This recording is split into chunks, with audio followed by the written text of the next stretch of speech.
مجلس الأمن يقترب من لحظة الحسم في ملف الصحراء المغربية بعد تحولات دولية كبرى.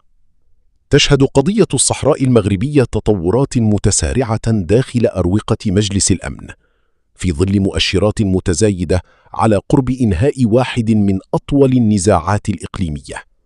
فالنقاشات الأخيرة كشفت تحولاً واضحاً في نظرة المجتمع الدولي، حيث تراجع منطق الشعارات لصالح منطق الحلول الواقعية القابلة للتنفيذ.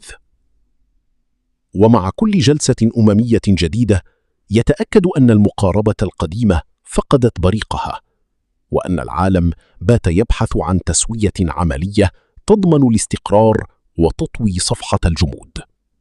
هذا التحول يعكس اقتناعاً متنامياً بأن استمرار الوضع الحالي لم يعد يخدم أحداً، وأن الوقت حان لقرار حاسم يضع حداً للنزاع المفتعل. اليوم لم تعد القضية مجرد ملف سياسي عالق، بل أصبحت اختباراً لقدرة الأمم المتحدة على فرض حل واقعي ومستدام ينسجم مع التحولات الدولية الجديدة ويعيد رسم مستقبل المنطقة بالكامل. مبادرة الحكم الذاتي المغربية تفرض نفسها كخيار دولي جدي للحل النهائي. أبرز ما خرجت به المشاورات الأخيرة هو تنامي الدعم الدولي للمبادرة المغربية للحكم الذاتي تحت السيادة الوطنية. هذا المقترح لم يعد مجرد خيار ضمن خيارات متعددة، بل أصبح ينظر إليه كأرضية جدية وذات مصداقية للحل النهائي. عدد من الدول المؤثرة بات يعتبر أن هذه المبادرة توفر توازناً دقيقاً بين الحفاظ على وحدة التراب الوطني وضمان تدبير محلي واسع للسكان، وهو ما يجعلها الأكثر واقعية وقابلية للتطبيق. كما أن تقديم المغرب نسخة مفصلة من المشروع عزز صورته كشريك جاد ومنفتح على الحل السياسي. في المقابل، تتراجع الطروحات الانفصالية يوماً بعد يوم، بعدما اصطدمت بواقع دولي جديد يرفض النزاعات المفتوحة ويدعم الحلول المبنية على الاستقرار والتنمية المشتركة. عزلة متزايدة للخصوم وزخم دبلوماسي قوي يعزز موقع المغرب دولياً. بالتوازي مع التحركات الأممية، يواصل المغرب تعزيز موقعه الدبلوماسي عبر توسيع شبكة الدعم الدولي لمغربية الصحراء، إضافة إلى فتح قنصليات في الأقاليم الجنوبية من طرف عدة دول، في خطوة تحمل رسائل سياسية قوية. هذه التطورات منحت الرباط زخماً إضافياً داخل المنظمة الدولي، ورسخت قناعة واسعة بأن المغرب يتحرك من موقع قوة وثقة، بينما تجد الأطراف الأخرى نفسها في عزلة متزايدة بسبب تمسكها بخيارات متجاوزة لم تعد تحظى بأي زخم حقيقي. كما أن التحولات الإقليمية وحاجة المنطقة إلى الأمن والتنمية والتكامل الاقتصادي جعلت من تسوية هذا الملف أولوية دولية لا تحتمل المزيد من التأجيل. العد التنازلي بدأ.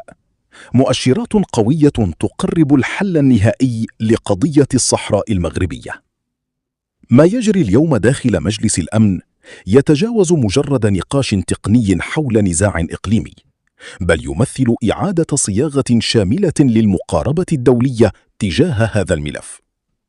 المؤشرات القادمة من الجلسات الأخيرة وحديث المبعوث الأممي عن زخم حقيقي وفرصة حقيقية توحي بأن مرحلة الحسم قد بدأت فعلاً. وبين ثبات الموقف المغربي وتزايد الدعم الدولي وتراجع الأطروحات الانفصالية، يبدو أن العالم يتجه نحو حل نهائي يحفظ التوازن السياسي ويكرس الحقائق القائمة على الأرض. إنها لحظة تاريخية قد تنهي عقوداً من الانتظار وتفتح صفحة جديدة عنوانها الاستقرار، التنمية، والسيادة المغربية الكاملة على أقاليمها الجنوبية. تسريبات مثيرة حول مستقبل مخيمات تندوف واحتمال تغييرات كبرى في الملف خلال 18 شهراً قادمة. في تطور لافت يتم تداوله إعلامياً دون تأكيد رسمي، تتحدث بعض التقارير عن إمكانية وجود مهلة زمنية قد تصل إلى 18 شهراً، مرتبطة بخطوات دولية يقال إنها تهدف إلى إعادة تنظيم أو تفكيك مخيمات تندوف المرتبطة بجبهة البوليساريو، وهي معطيات لا تزال في إطار التسريبات وتحتاج إلى تأكيد من مصادر رسمية. وفي حال صحة هذه المعطيات، فإنها قد تشكل منعطفاً حساساً في مسار ملف الصحراء المغربية، نظراً لما قد تحمله من تأثير مباشر على موازين القوى في المنطقة وإعادة ترتيب الأوراق بشكل شامل. وتطرح هذه الأنباء تساؤلات واسعة حول مستقبل النزاع. هل نحن أمام بداية نهاية مرحلة طويلة من الجمود؟ وما طبيعة التداعيات المحتملة على الأطراف المعنية، خاصة الجزائر والبوليساريو؟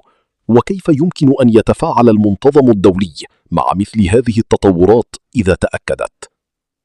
المرحلة القادمة وفق ما يتم تداوله قد تحمل تحولات كبيرة، بينما يبقى المشهد مفتوحاً على جميع الاحتمالات في انتظار ما ستكشفه التطورات الرسمية على الأرض وفي الكواليس الدبلوماسية.